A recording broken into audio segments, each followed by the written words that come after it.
Hai semuanya, ketemu lagi di channel Henny Pariani. Jangan lupa ya subscribe.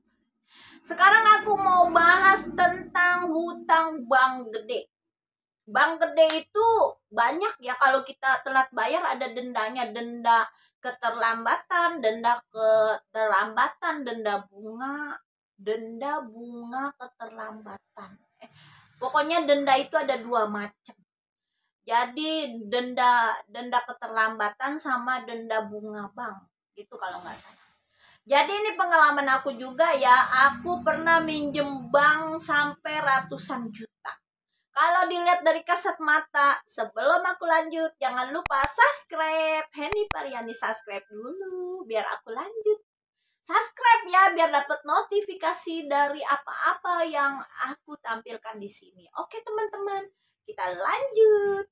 Jadi aku punya hutang ratusan juta di bank.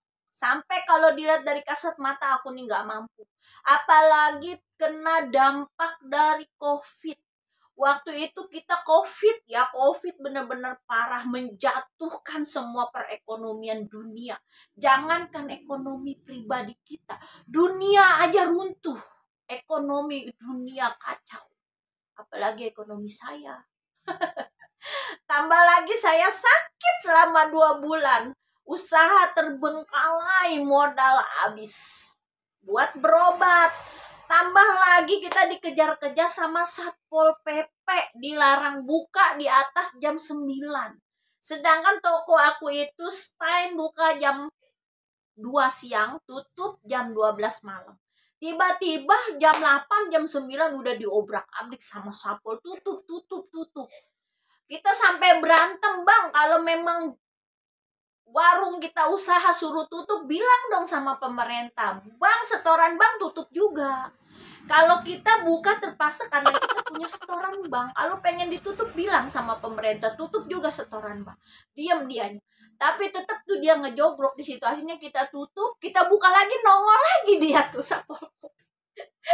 Akhirnya dulu pengalaman lagi COVID tuh capek diuber-uber sama Satpol. Sampai akhirnya aku kasih omongan seperti ini, Bang, kita ini pribumi, Bang. Kita tahu aturan, jadi jangan terlalu digembar-gemborkan tentang kita lah. Masih banyak tuh kafe, toko minuman gitu. Kita kan usaha kayak gini, ngapain gembar-gembor kita gitu kan. Ya kan ini kerjaan, Bu, ini harus dilaksanakan. Oke lah kalau begitu. Itu aku kena dampak seperti itu. Aku benar-benar kewalahan bayar bank. Aku sampai tidak mampu, sampai setoran bank sampai aku nol. Sampai uang yang ditahan, uang kas, uang apapun juga habis buat setoran itu. Itu benar-benar itu aku kewalahan itu dalam pembayaran itu. Akhirnya aku kena keterlambatan itu sampai 42 juta. Uang keterlambatan bank itu sama uang denda-denda. Oh no. Aku nggak paham ya itu ya. Pokoknya semua denda itu 42 juta gitu. Nah, waktu aku dipanggil sama pihak bank, sama apa ya? Sama penegak hukum apa notaris itu ya? Notaris apa ya, lupa ya. Jadi aku dipanggil, aku sharing sama orang kantor itu kan. Waktu itu ngap-ngapan lah. Jadi aku bilang memang nggak mampu buat bayar bank. Karena keadaan memang seperti ini, Pak. Jadi kan semua orang, Bu, ya iya benar. Kalau aku bilang alasannya COVID, semua orang dan bank tidak akan mengerti tentang COVID. Dia taunya uang dia dikembalikan gitu kan. Tapi di sini aku bilang sama orang bank, setiap bulan saya masih masuk. Saya bukannya nasabah yang tidak baik. Saya masih ada etikat untuk bayar. Saya setiap bulan tetap bayar walaupun saya lagi sakit. Walaupun hanya 1 juta saya tetap bayar. Setoran saya waktu itu 4 juta ya. Jadi saya udah kena keterlambatan bayar bank selama kalau nggak salah 6 bulan atau 7 bulan gitu. Jadi bunganya tuh berjalan. Nah udah gitu aku bilang aku nggak mampu gitu. Aku mampunya begini. Akhirnya dikasihlah solusi sama dia, Ibu mungkin bisa pinjam dulu sama saudaranya gitu kan. Aduh, zaman kayak sekarang, Pak, siapa sih yang jalannya lancar usahanya, apalagi saya usaha. Saudara semuanya usaha, semuanya dagang, sama kena dampak juga. Dan juga ya, saudara, namanya saudara bukan saudara siapapun, kalau udah tahu hidup kita susah, hidup kita lagi kelilit utang, gak bakalan ada yang mau minjemin. Jangan-jangan buat bayar saudara, buat bayar bank lu aja lu kagak bener. Ya kan bener.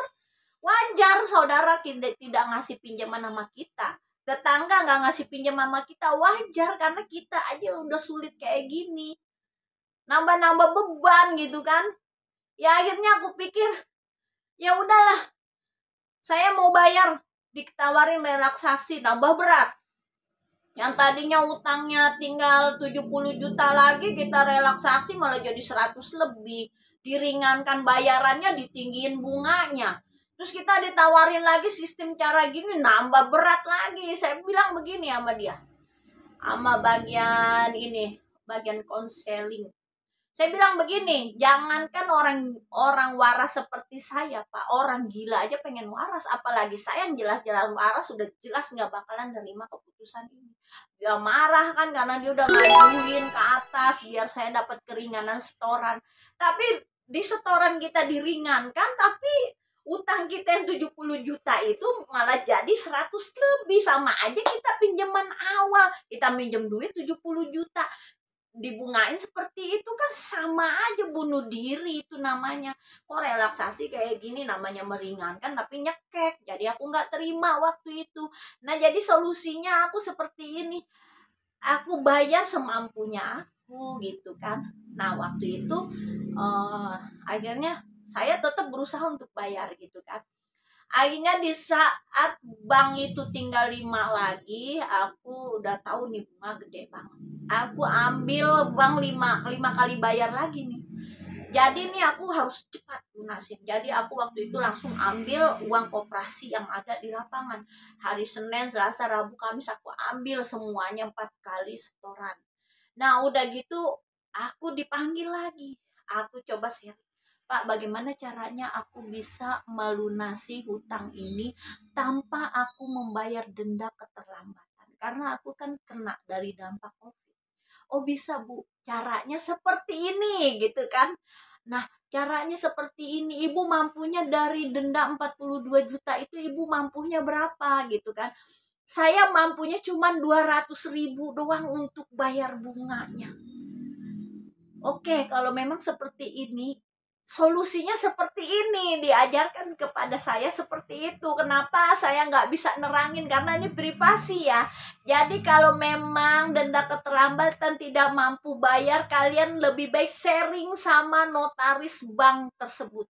Bagaimana caranya saya bayar denda ini nggak seperti ini, tapi dengan catatan jangan dilunasin dulu. Di saat setoran terakhir, kamu bilang sama pihak bank saya tidak mampu bayar keterlambatan bunga.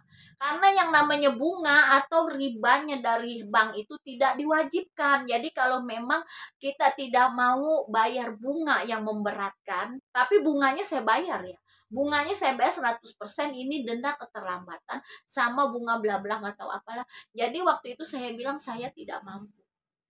Nah, di saat pelunasan saya tidak melunasi. Jadi di akhir itu saya minta kertas pengajuan. Nah, waktu bikin kertas pengajuan itu, nah disitulah saya di ACC dinolkan. Aduh, alhamdulillah Bang, berkah banget hidup saat itu. Sampai saya tuh punya nazar mau selamatan, badan aku tuh Muhammadiyah ya, jarang selamatan. Sampai aku punya nazar aku mau selamatan, aku khusus manggilnya bos-bos aja yang hadir di rumah aku biar aku ketularan lagi jadi bos gitu kan. Nah waktu itu aku cuma ngundang hanya 5 orang tapi bos semua ya untuk meneruskan nazar aku untuk selamatan lunas dari bank gede. Nah itulah solusi aku waktu itu. Jadi dengan senang hati Allah mengabulkan keinginan aku untuk lepas dari denda keterlambatan. Oke teman-teman, cukup sekian ya cerita dari aku. Terima kasih. Jangan lupa subscribe.